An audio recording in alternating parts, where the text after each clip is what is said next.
प्रदेश और हरियाणा के किसानों से जनरल डायर सा व्यवहार कर रही है भाजपा जजप्पा सरकार। पहले मोदी खट्टर सरकारों ने 3 काले कानूनों से खेती का खून किया और अब भाजपा जजप्पा सरकार बर्बरता पूर्ण लाठीचार्ज करवा किसान मजदूर का खून बहा रही है।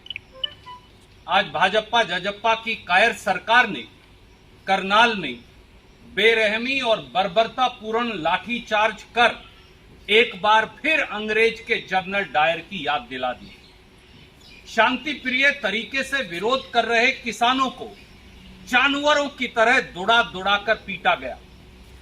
दर्जनों लहूलुहान हो गए, सड़कों पर खून चल रहा था और सैकड़ों को चोटें आई। एक बार फिर यह साबित हो गया कि अन्नदाता किसान के असली दुश्मन यानी दुष्यंत चौटाला, मन यानी मनोहर लाल खट्टर हैं। भाजपा जजप्पा सरकार ने पिछले 9 महीने से किसानों के हिस्से में लाठीचार्ज, अश्रु गैस, नश्तर, कीले, सड़क खोदना, पत्थर और पानी की बौछारों की प्रताड़ना लिख दी है। 25 नवंबर 2020 से आज तक किसान मजदूर के सीने पर मोदी और खट्टर सरकारों ने लगातार वार किया है और खून बहाया है। 25 नवंबर को जब गांधीवादी तरीके से किसान शांति प्रिय तरीके से दिल्ली कूच कर रहे थे तो एक तरफ अंबाला बॉर्डर से लेकर दिल्ली तक, दूसरी तरफ सरसा बॉर्डर से लेकर दिल्ली तक, तीसरी तरफ पलवल बॉर्डर से लेकर दिल्ली तक और चौथी तरफ राजस्थान बॉर्डर से लेकर दिल्ली तक लाठियां चलाई गई, नश्तर बिछाए गए, सड़कें खुदवाई गई, लाठियां चलाई गई और किसानों के ऊपर पानी की बौछारें की गई। और बार बार पिछले 9 महीने में कभी अंबाला में, कभी कालका में, कभी पीपली कुरुक्षेत्र में, कभी करनाल में, कभी पलवल में, कभी सरसा में, कभी जींद और रोहतक में बार बार किसानों को लाठियों से पीटा जाता है। पर न किसान की आवाज दबी, न सर झुका, न संकल्प टूटा।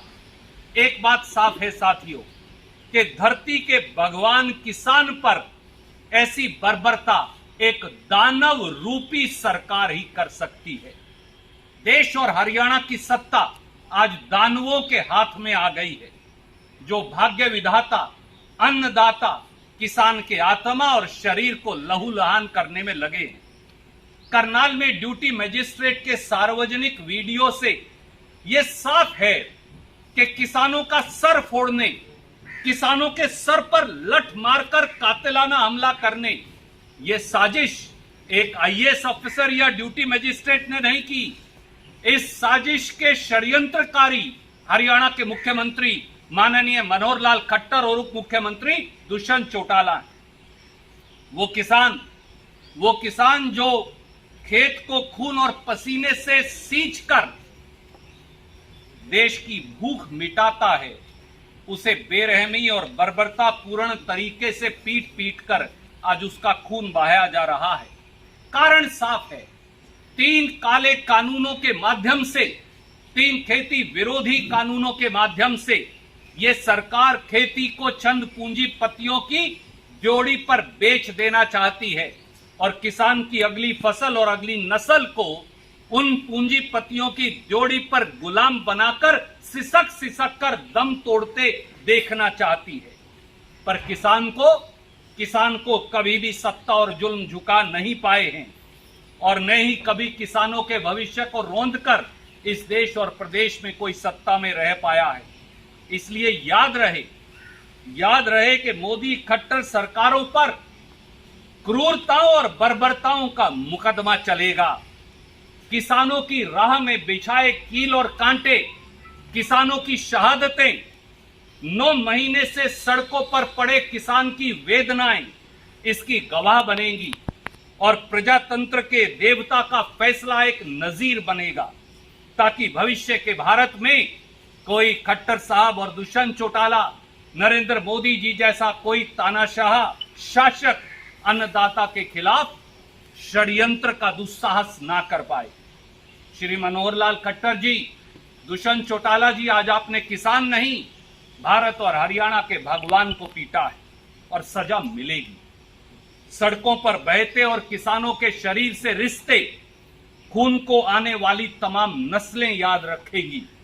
अब भी समय है, या किसानों के साथ खड़े हो जाइए या गद्दी छोड़ दीजिए। कि जानबूझकर भाजपा और जजप्पा के लोग किसानों को उत्तेजित कर कानून व्यवस्था तोड़ने पर मजबूर करते हैं।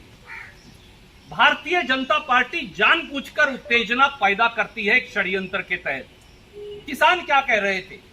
बस्ताड़ा टोल के ऊपर वो शांति प्रिय तरीके से विरोध कर रहे थे, और अब तो खट्टर साहब और दुष्यंत चौटाला का षड्यंत्र ही सामने आ गया। जब उनके ड्यूटी मजिस्ट्रेट का वीडियो सामने आया, कोई आईएएस ऑफिसर सर तोड़ने और सर फोड़ने का हुक्म नहीं देता जब तक सबसे ऊपर गद्दी पर बैठे हुक्मरान का आदेश ना आया हो। इसलिए यह आदेश एक आईएएस अधिकारी का नहीं था, यह आदेश एक ड्यूटी मजिस्ट्रेट का भी नहीं था। यह आदेश हरियाणा के मुख्यमंत्री, मैं इल्जाम लगाता हूं जिम्मेवारी से, हरियाणा के मुख्यमंत्री मनोहर लाल खट्टर जी ने और दुष्यंत चौटाला जी ने उस ड्यूटी मजिस्ट्रेट को और पुलिस को यह हुक्म दिया, किसानों का सर फोड़िए और सर तोड़िए। यह एक षड्यंत्रकारी कातिलाना हमला था किसान की जान के ऊपर, जिसके लिए सीधे सीधे मुख्यमंत्री और उप मुख्यमंत्री जिम्मेवार हैं।